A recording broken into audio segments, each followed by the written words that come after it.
Welcome, Reanimated fans, to this week's episode. I am AJ Conrad, here as always with my intrepid co-host, Stuart Tiffin. Hello, Stuart. Even more intrepid than usual. Hello, AJ.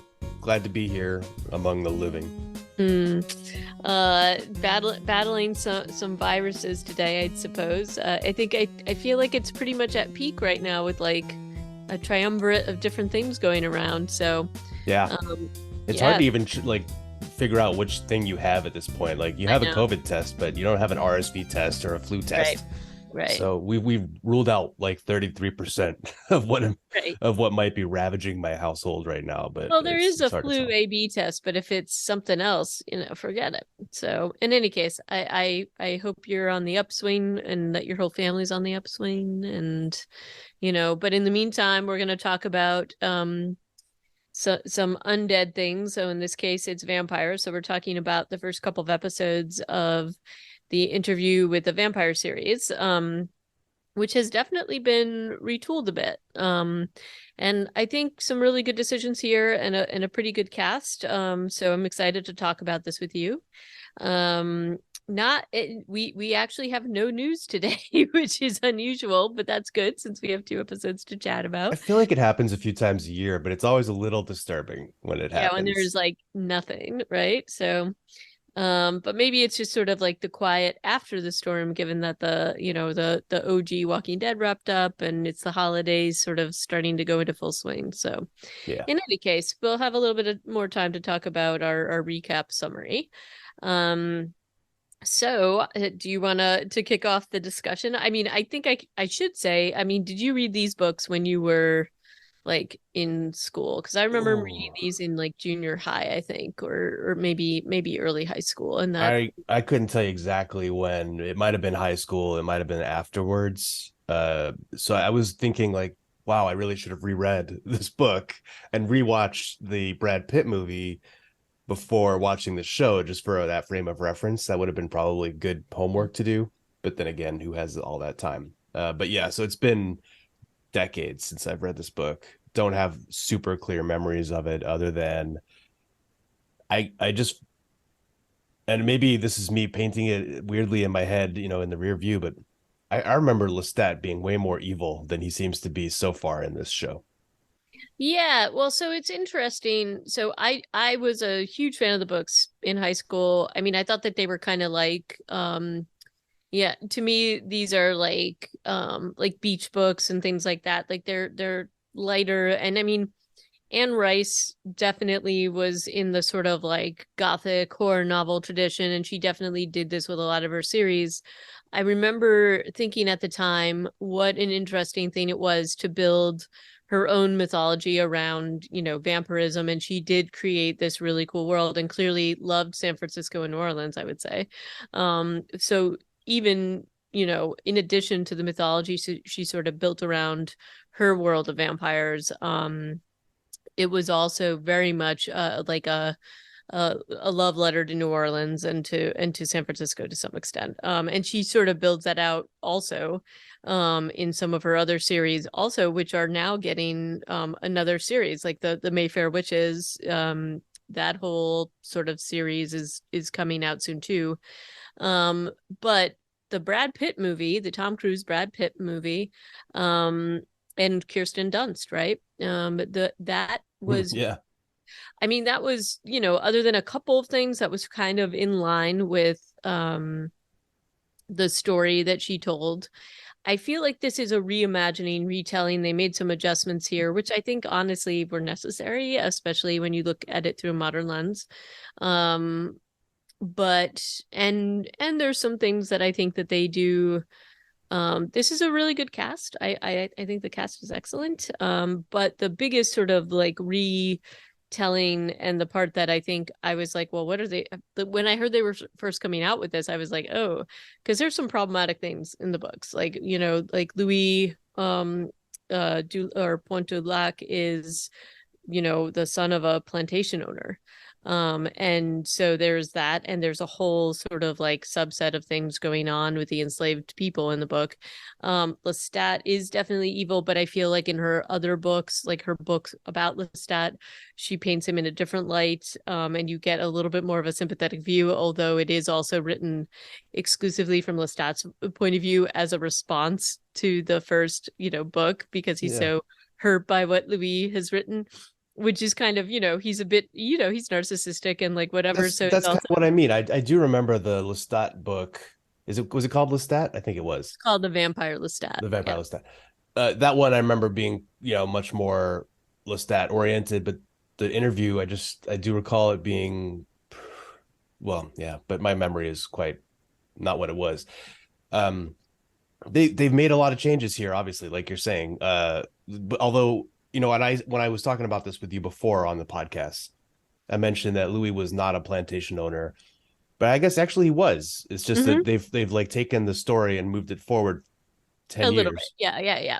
or more actually, Um, because this is set in the book was set in 1791 mm-hmm. and this is set in 1910. So actually it's like 110 years Yeah, yeah. in the So future. they've shifted it. But also Louis is um like biracial, and there's a lot more. The cast is multiracial, which and I think moving it forward into New Orleans, that makes total sense. But I actually think it all works. And I also really love the sort of tweak that they do, because in the, sort of the opening here, the whole interview with the vampire is very much sort of like there. It isn't like sort of a look back. It's like happening in the moment, and it's the flashbacks happen because of the interview happening, but it's all happening in this like apartment or hotel room with the author person. And in this case, he's done the interview, and this is flashing forward when he's kind of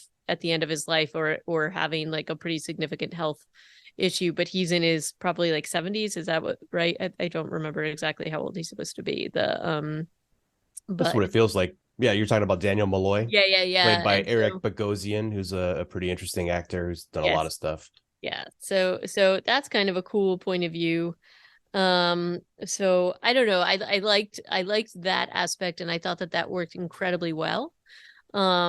And just that this was this thing that haunted Daniel Malloy ever since it happened. And I don't know. I just think that was like a very cool way to tell this story. So I loved that decision. And I also I really kind of like the fake like masterclass ad that the show yes, starts off with, where it's yes, like you're gonna great. learn that sources are your Sherpas and your editors, your priest, and all this BS.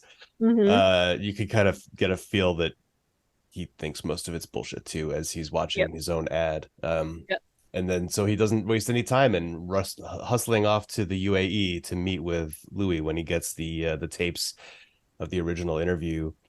And that's just a cool way to revisit. It's 2022 in the show. It's June or July 2022.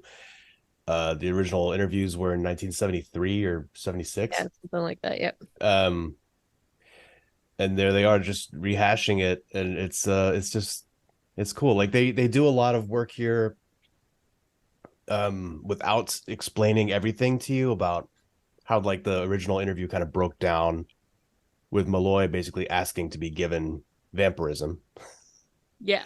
and Louis kind of saying, "No, I feel like you're missing the point." But yeah, I thought that was an interesting way to start it off. Also, just like any glimpse into Louis's existence in is it Dubai? Yeah, it's Dubai. Mm-hmm. Is fascinating because he has all these staff, especially in the second episode where you see all of these like wait staff and servers, his like attendant, the guy who he knows, they're on a first name basis, who is his main course. um I just think all the glimpses into the way he's living his life are fascinating there too. Right. And I mean, the themes that they tweaked here. So, Daniel Malloy in the books eventually does become a vampire. Like, I think Vampire Armand makes him a vampire, but I'll admit Lestat to you, does, well, at least in the movie. Ooh, yeah. I think in the movie, but I don't think that in the books. I think it's Armand who does it. I will admit, like I definitely read like the first three, but after I would say the strongest of the books, in my opinion, were the first two books, and then after that, to me, it went off the rails a little bit. For me anyway. I know some people really are into these, and I'm not, sort of making any judgment call on that. But I think they just sort of, it was almost like there was a really well thought out plot, and then things start to contradict and weird things happen, and you're like, oh, I don't know about that.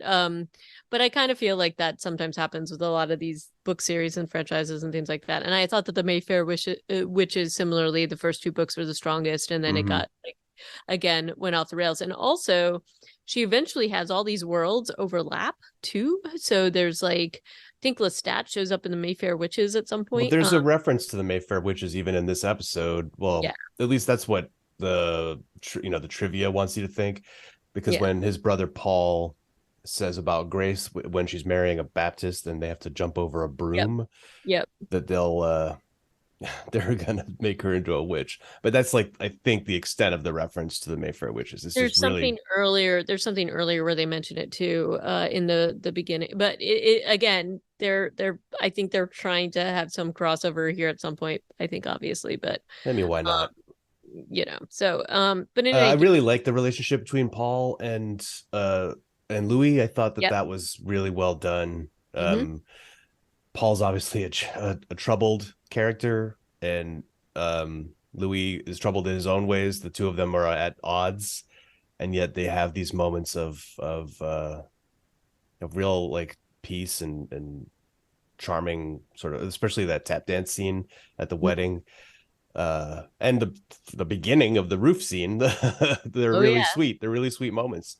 But obviously that doesn't pan out, and it feels like a real disservice to Louis that his mother blames him for Paul's death. But I Well, and guess there's also a lot of undertones here. I mean, the Louis, and they do look, there is definitely homoeroticism within and ideas in the Vampire Chronicles, in the books.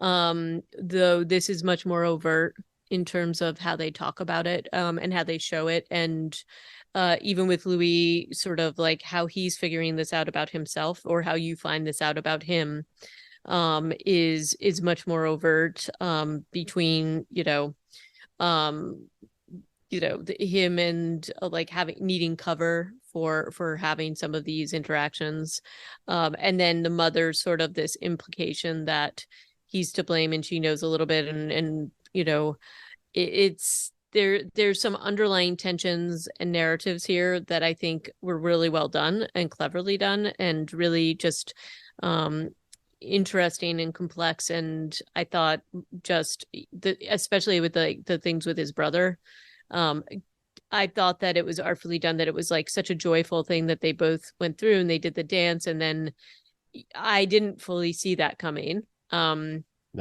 How could Even you? though, and I know his brother was like mentally ill in the books, but I don't think it was, I think it was sort of like he was more of a, I think they play this up very, very well. Did he have siblings in the book? Oh yeah, definitely. Yeah, yeah. His younger brother does die in a kind of like a, not, I think he, in a similar way. Again, it's been a while since I read them, and probably I should have reread them. But there is this, he's got some kind of mental illness and becomes very religious in the books, I think. So they do play up that to a certain extent here, but it seems, but I really wasn't expecting it even in the moment that it happened. So that was really, really well done. So, and then there's also the obvious issues, which is that Louis is, you know, immortal, and there's this whole, like, I actually thought the scene where he's becoming a vampire and how frustrated Lestat is getting with him because he's just like, come on, get on with it, you're not human anymore. And there is some dark humor sort of in how they play that all out, um in this whole thing. um We're kind of That's kind of getting in more into the second episode, and I did want to at least talk a little bit more about the way that Louis is treated. as a member of the society in New Orleans. It's Mm. the show, and Louis, recounting of his story to Malloy pays a lot of attention to these men that he is in their circle, but also held Not. outside of it. And they do a lot of good work in these scenes, and it's part of how Lestat gets into his trust, I guess, in a way, in how he just addresses it head on, albeit in his head telepathically.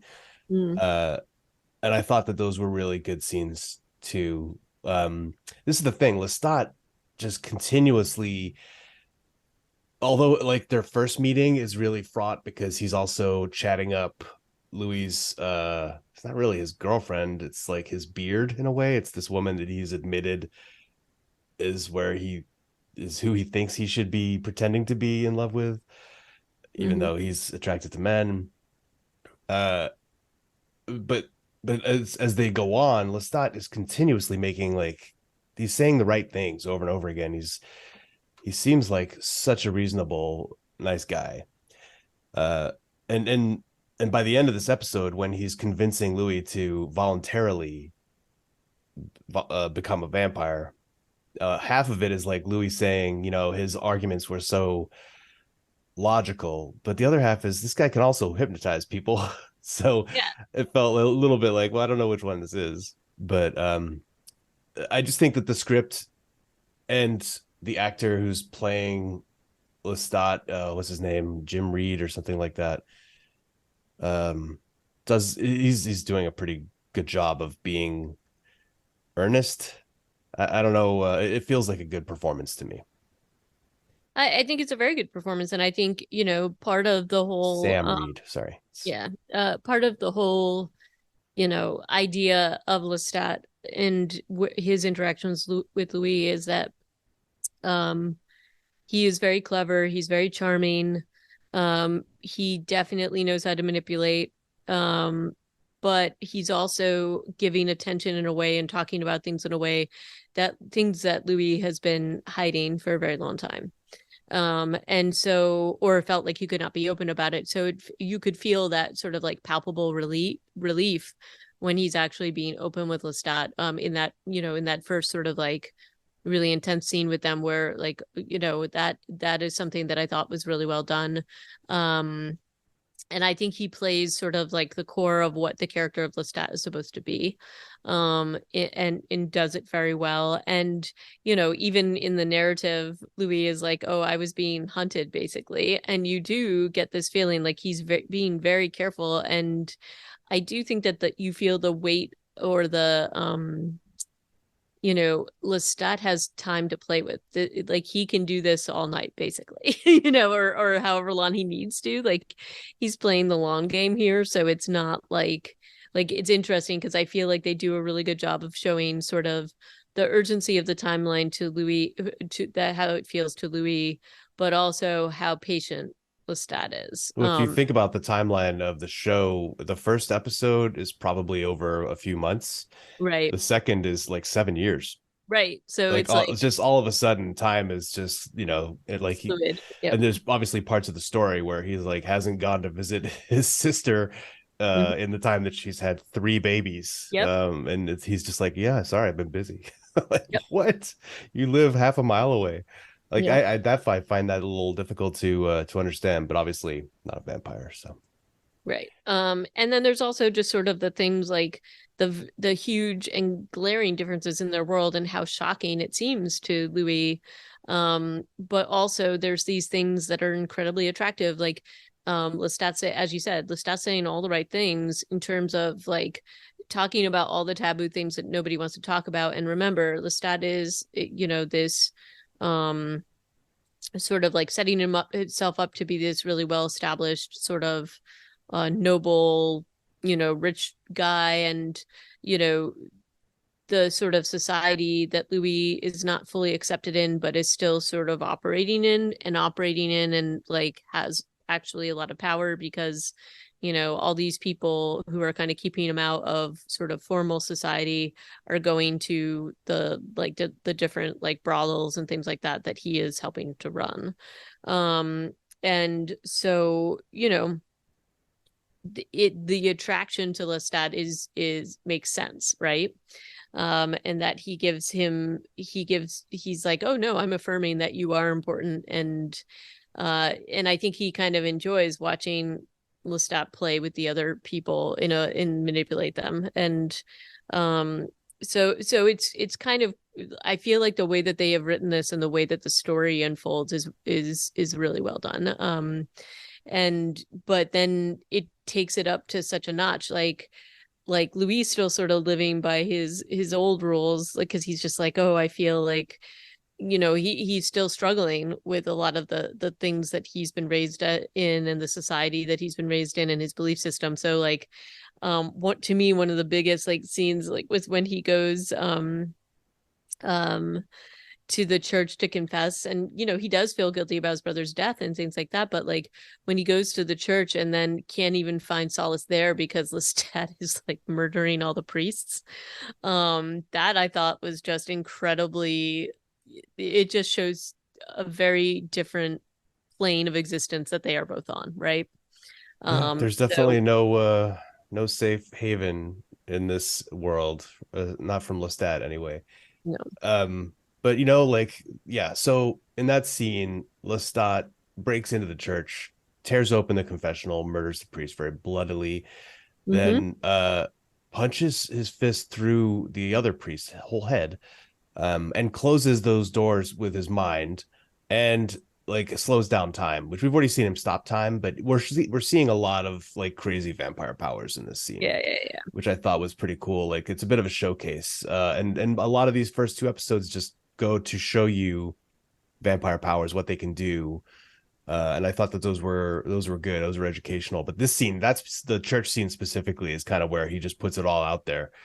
And Well, and then he's right like, after he's done all those two grisly murders, then he's all like caring and making that, like, that appeal to Louis to be like, hey, let's just hang out together and be vampires. This is gonna be great. And it's very funny contra, when you put those two together, the juxtaposition. right, and there's so much at play here where it's like Louis has such Catholic guilt, which Lestat's kind of like, oh, isn't that so cute? And you see a lot of that like playing up here, and Lestat's like, you don't need to worry about any of this. Like, if you do this, you're gonna be in a world, none of this matters anymore. And Louis clearly holds on to some of that, which is clear, but like, and that's the whole point in the book, is that Louis does sort of like, Louis is the most kind of human vampire out of anything. Everybody else has like a different, like it does not like sort of retain this empathy or even sympathy for humans, like humans are now prey and all that kind of thing. But even sort of the idea that somehow, like, all this sort of cornerstone of Louis' psyche and existence, like that the church is like the safe haven that he needs to confess and feel guilt and things like that, and Lestat's just looking to blow that all up in his kind of crazy sociopathic way, right? And that there's this blasphemous aspect to it that Louis is just having a very hard time on so many levels, like even with not just the priest but just in general. So I don't know, I thought that this was incredibly well done and keeps the basis of this character in play. So I really love the way that this relationship plays out, especially in the first episode. Also, it's beautiful, like everything is beautiful about this. Yeah, It it's the looks really production good. value is super high for sure. Mm-hmm. And there's like a lot of really old vehicles, uh, and the costumes are great. And you're going into the, yeah, none of the none of the sets look too much like sets, which is a relief. In the second episode, I think we're there. Yeah. It kind of opens with Malloy looking at a painting, and the servant of Louis tells him that it's like by this guy Marius, who is a Yeah. contemporary of such and such, from like the Renaissance, I think. Also a big nod to people who are familiar with the plot. I think Marius was Armand's maker, Figure. Yep. probably. Yep. And he's one of the older vampires in the world, because I think he goes back to like the Roman times. if if they're gonna introduce his character later, that could be pretty interesting. But I think that was pretty deep in the novels. That was like after the Vampire Lestat, as I Yep. recall. Yep. But those that was kind of an interesting nod to folks who are familiar with some of the lore, I guess, of the world. This is just an interesting setup for the continuation of their interview. I think it's the same day as the day that Malloy gets there, and he's ushered into a dining room where they're like, "All right, Louis will join you at the seventh course," and then Yep. they're bringing in all these, honestly, these massive, to me, massive plates of food for something that's going to be multiple courses, and it goes more than seven. Mm-hmm. Like an entire pig's foot. I mean, no, I'm sorry, you're gonna have Mm-hmm. to shave like tiny bits off of that. uh yeah, I think if you're gonna do a huge dinner like that, it's got to be teeny tiny. It's like they're doing this gourmet thing, but Louis is eating some pretty awful things. So It's he's funny like, how he does a progressive dinner too. I think that was also just like, yeah, you're gonna have like 10 courses, I'll have three, but it's gonna be a bag of blood, mm-hmm. and then a fox, and then Damek, Yeah. which I think it was supposed to be kind of amusing, even though the what they're talking about is quite serious.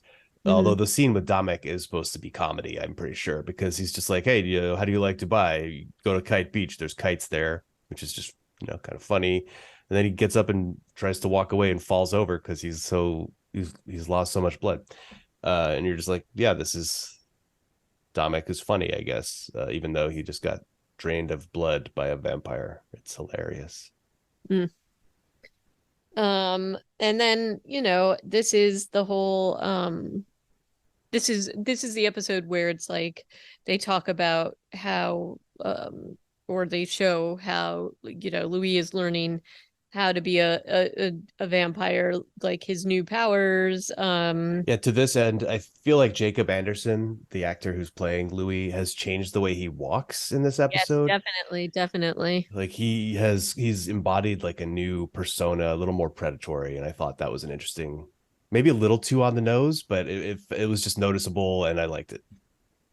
No, I liked it too. And, but how he struggles with um, this whole thing where it's he's trying to learn like what he's supposed to do, and he's kind of Lestat's just kind of like, you know, not he's Lestat is not very sensitive to some of the struggles that Louis is going through I don't with this whole know. thing.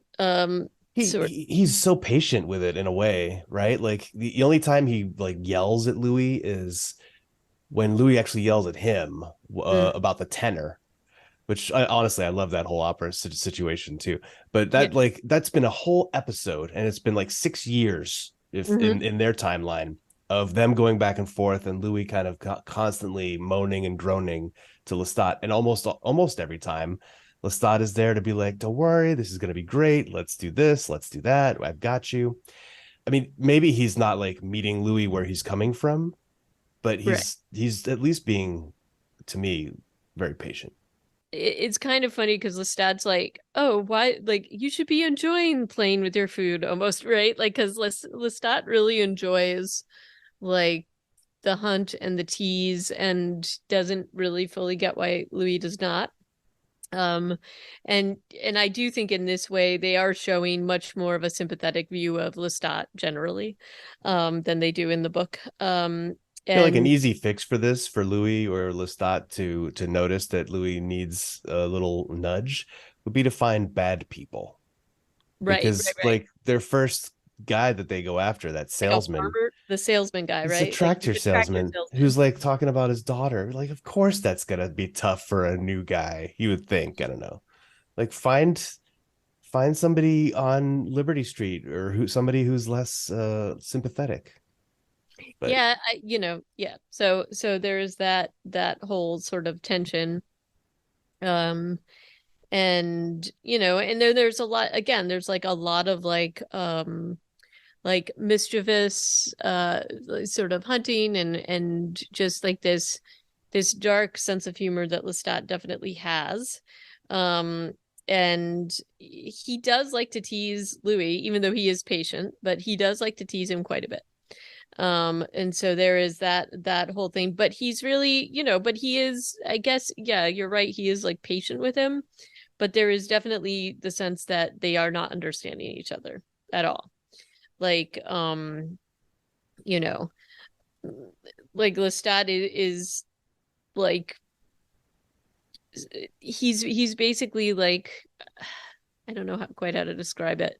He's almost like, you're not catching up, or eventually you'll understand this, and eventually you're going to get over this, right? Like, so there is this sort of feeling that wherever Lestat is, he's at the sort of higher level than Louis is, and so you can already sort of see where the tensions are going to be down the line. So I don't know. I kind of enjoyed that whole tension in this episode, but also the sense of humor where you know they're not seeing eye to eye, and that includes when they, I don't know if it was at the end of it was at the end of the last episode or this episode, where it's like, when, yeah, it's this episode where he, the first night he beds down, Lestat's like, oh, you could be on top, not, it's like totally not like sort of processing that this is all horrific for Louis. Louis is just like, what? We're supposed to sleep in a coffin together, right? Like it's all very strange. So I don't know. I just thought that was kind of funny. And yet Um, clearly they don't have to sleep in a coffin, no, because at least in Louis the current timeline, he's like, this is my coffin, this apartment. right. But then he also has, things that were probably not as much available, like the glass that can be completely blacked out and all Yeah, that.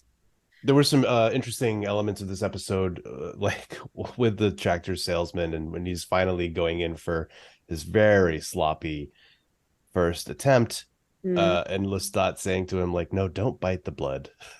I thought that was pretty hilarious. And then he's like, oh, I gotta get out of here, because he immediately feels all this regret, and walks out into the morning light, and that goes extremely badly for him. And Lestat doesn't really even say anything. I guess he feels like he'll learn that lesson the hard way, which he does. But I gotta wonder what happened to the milkman, who was like standing next to him, watching him burn up in the sunlight. right. So hopefully that guy either has forgotten that, or I don't know. I don't know what happened there. I thought those were some interesting sort of scenes. And then I don't know if it's too fast to go to the opera scene. Oh, they buy the club. Lestat warns him against Right. it. He's like, "Don't do it. Like, human and vampire business, never a good match mix."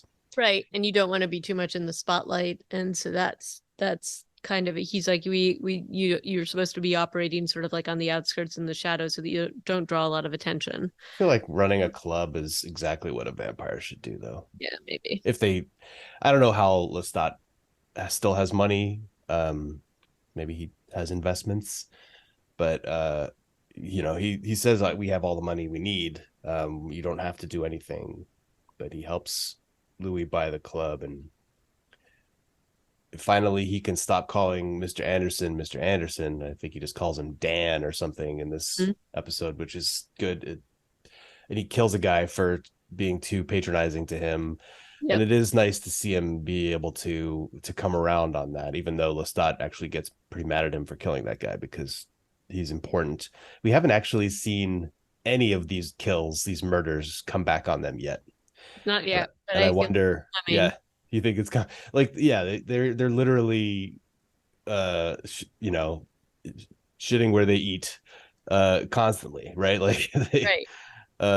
there's been a fever in town, killing people by the docks the whole time Lestat's been here. Mm-hmm. And that can't last forever without people paying attention. The opera scene, I think, is really fantastic, because, well, it for the reason that Louis, even in his voiceover, is saying like, this is where Lestat separates people from food, is music. Yep. um and like, he's in love with the voice of the soprano, but when the tenor starts singing, the tenor's no good, and that enrages him. And then that Yep. leads to the scene where Louis is like, I really don't want to do this, but I'm going to do it for you, Lestat, kind of at the end. So he's still like, he has decided, I think, that he's not going to be as good at this or a natural, but he is still committed to Lestat for one reason or another. Like they're intertwined for the moment. Yeah, and I mean, I think he still feels like he has things to learn from Lestat, and he's a novice, even though time has passed. And so he definitely reluctantly participates, but he is participating. Yeah, he did Um, learn in this episode the mind reading trick, mhm. but he hasn't learned, as far as we know, the stop time, punch through heads. I don't know if these are tricks Right. that. And there is, a feeling that, that's part of why he's staying with the stats to learn some of these things. But yes, so he learns this, and there's these things where the things that Lestat is saying, like, I couldn't bear to let he's playing with the tenor because he's just like, oh gosh, and he even is like playing notes on the piano and the guy's still getting them wrong or something like that. And like there is a tension there where he's just like, well, he just can't live if he's like singing like this, and it's like a matter of fact thing that he does that separates the two of them. So you do see that they are still, even if Louis is sort of doing an eye rolly thing here and is reluctantly, a play actor in this tableau, he still is. So there is that. I mean, it's 1916 in Yeah. this scene, and he says to Malloy in this episode that he hasn't killed anybody since 2000, which means that, okay, so he's like he's expressing that he's not into it, but he's going to do it for another 84 years, Mm-hmm. right? I mean, maybe not the whole time. Maybe he has some other vegan bouts or whatever, but yeah. Well, he eats like roadkill and stuff like that, or he eats like Well, it other. has to be alive. Yeah. Uh, Um, so other interesting things that are happening in this episode are when he goes to visit his sister Grace with her, yeah. like the twins have been born. Now there's Benny, and she gives Benny to him and then leaves the room, and then he starts to have pangs. And these are really tough scenes because you're like, please Yeah. don't eat your nephew.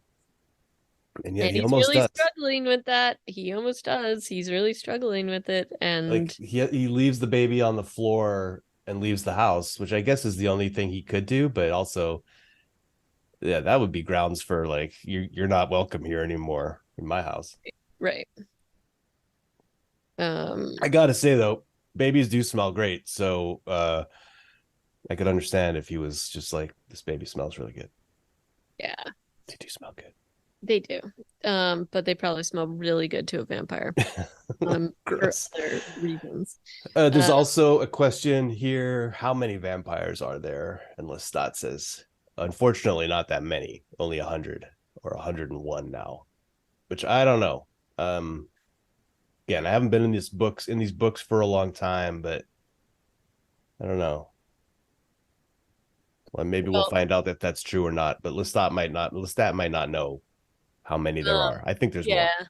I think he knows about the vampires in Paris because he ran into them. And there's, at least within the books, I don't know what they're going to do here, how they're going to have this play out. I'm sure they're going to have it play out in some way. They have to go But, to Paris, right?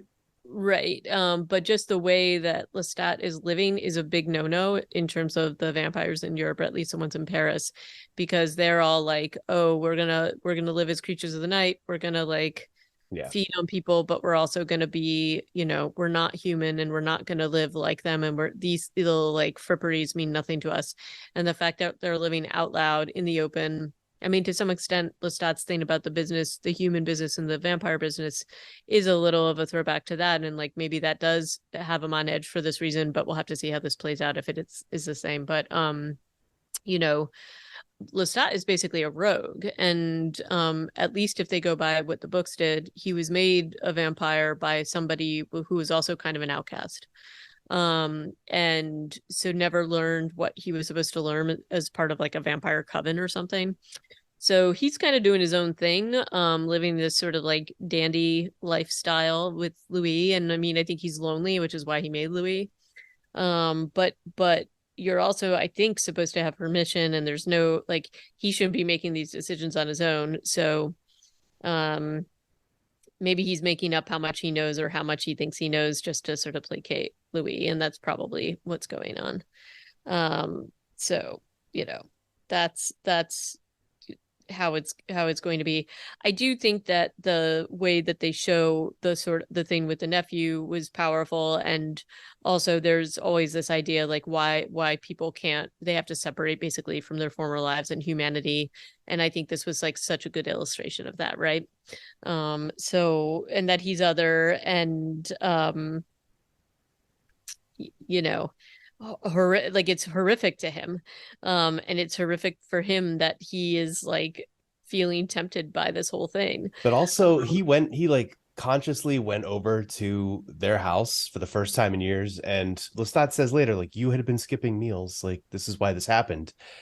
uh if like logically he should have eaten something before he went over there. Like that would have put, like, this feels like something that was easily avoidable. Right. And if you're a vampire and you're like, oh, I miss my family, make sure you're not gonna like kill them when you go to visit them. Like that feels like a pretty basic vampire thing to do. So I'm a little disappointed that he even put himself in that position, but maybe he's not thinking that rationally. He's a vampire. Right. And then, and Lestat definitely like talks to him about how like, well, you don't need your family anymore because I'm your family, and that's like why I made you and all this other stuff. And it's really like you get, again, it's much more of a sympathetic view of Lestat.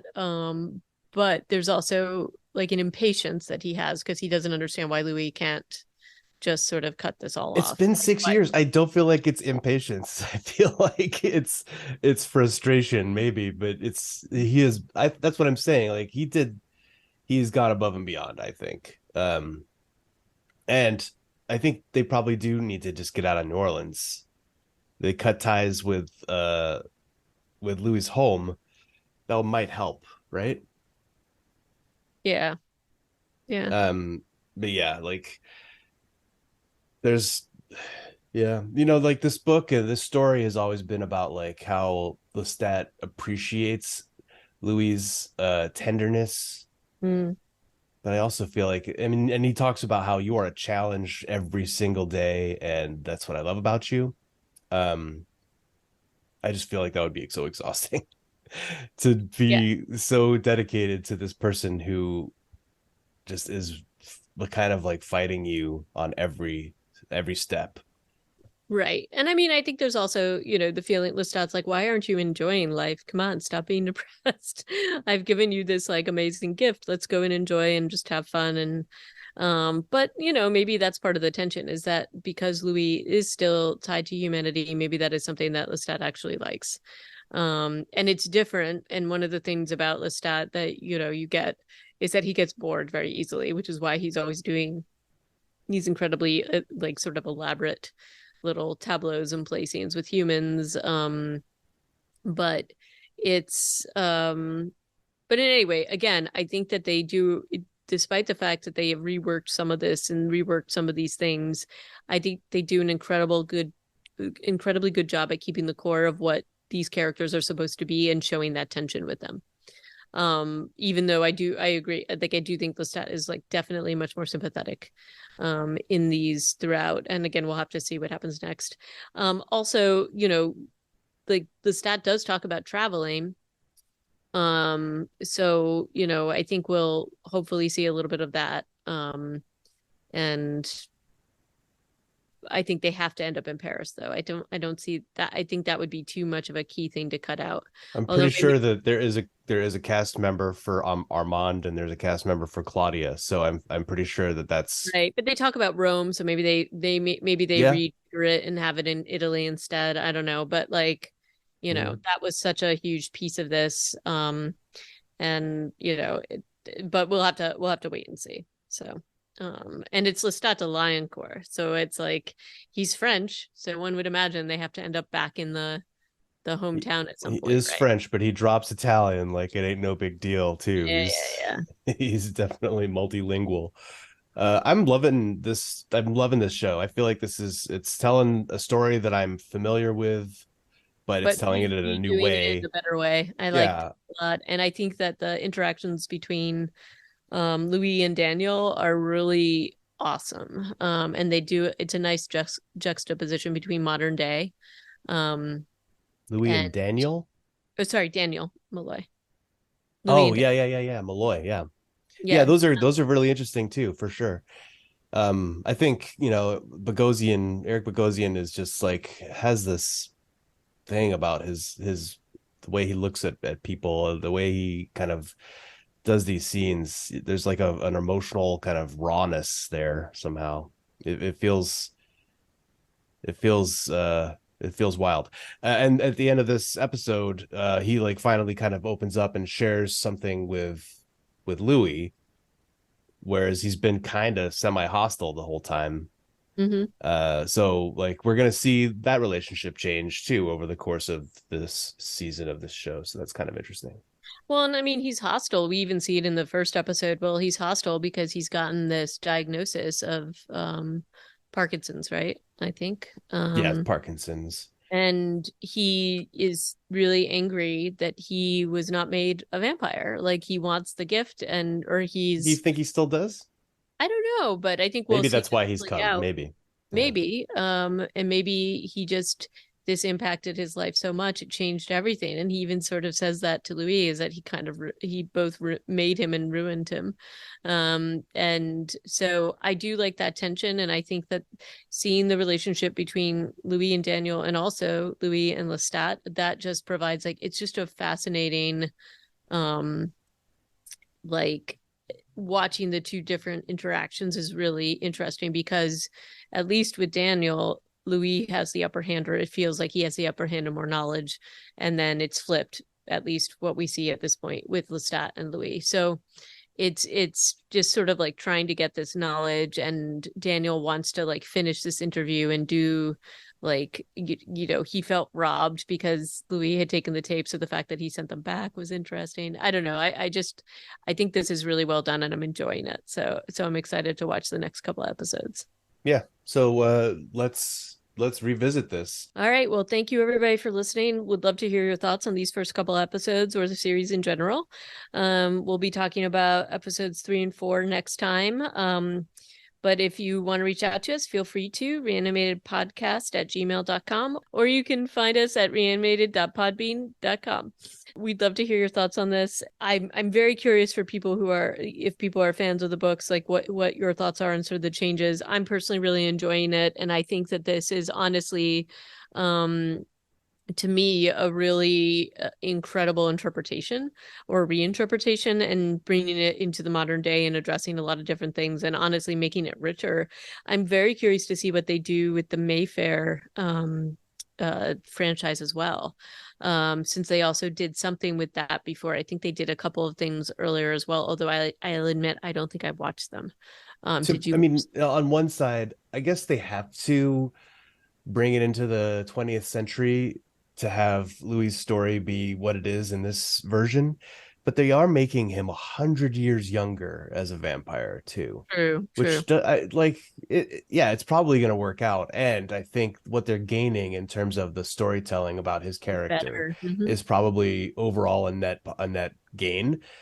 But it's like hundreds of years mean something for these vampires too, because it like Yeah. adds to their, I don't know, their power in a way, doesn't it? Experience and power. Yep, yep. Because they Uh, become more powerful. so I guess that would be one sort of like maybe negative to the changes that they're making on the show, but it depends on how they're going to interpret age and vampires and the importance of that. And I'm also curious to what they're going to do with Lestat. I mean, they've showed us some of his powers, and I mean, at least in the books, part of why he is such a powerful vampire is because he was made by a vampire who had never made any progeny. And the older you are, and if you've not made somebody before, the more powerful your progeny will be. And so there's some implication that the reason why Louis is not quite as powerful, at least in the books, is because Lestat has been a little bit sloppy and made other people. And so I'm curious whether, and I don't want to talk, I mean, it's spoilers, but I mean, in the books, he makes his mother a vampire and he makes somebody else a vampire. like he makes a few different ones. So by the time he gets to Louis, Louis is not quite as powerful. So I'm curious if they're tweaking that a little bit. It feels like that maybe they are because of the mind reading thing, but I will have to see how that plays out too. So I'm curious if they're tweaking those kinds of differences, that mythology piece in this series too. Yeah. Fascinating, and I can't wait to dig in more. I might have to start rereading the book. I don't know if I'll have time to get through it before the next time we talk about it, but I might do it.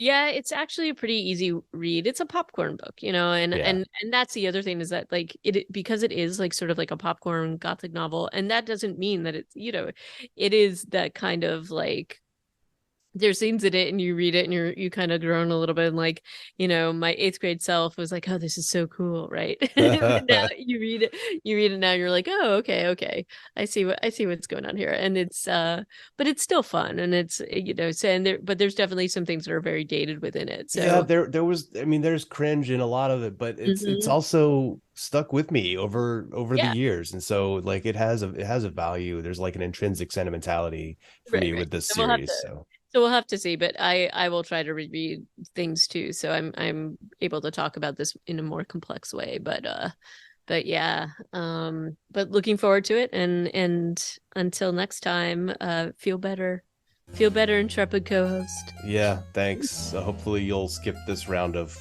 respiratory whatevers. Oh gosh, I hope so. And thanks for listening, everybody. And bye-bye for now. Ciao.